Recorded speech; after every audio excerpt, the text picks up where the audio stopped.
timweje birekuriyirwe mukuru w'ibyemezana abwambara Cité Cleophas Musinguzi yagarukire nyuma y'abazi yo kurwomra Kitugu ahebirijwe kirembara Cité mu mpaka zo kwirukanga abwa amashomero ga primary ga Uganda yona.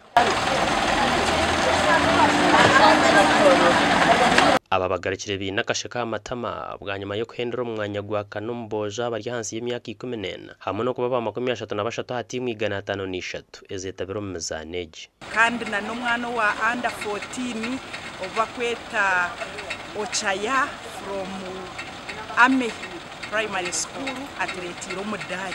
So Simaranga Vecho. Yeah, I'm happy because of the medals I have.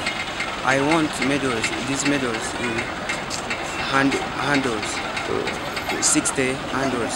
Bironje bindebireyo kozireje konka hariyo mushana mwinji tuwentiza kuba kubanza konka.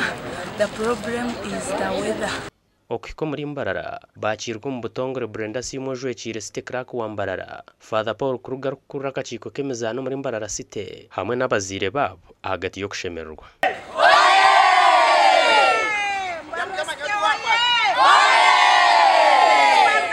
Mbarara Cité team ya under 14 boys ibasize kuba eyakana omuyangalyo.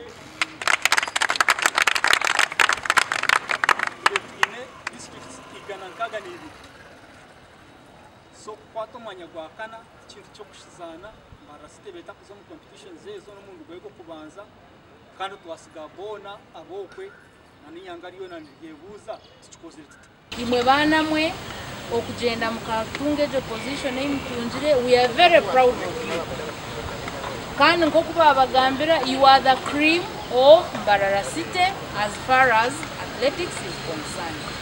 Okuza Kitugu timeje kasiburwa mu butongora ha mukoro gwakurirwe meya Robert Kachebezi kandi mzaneje tebwe mu timu igana 5 kurongo mu Uganda yona esingirwa ba Agago district.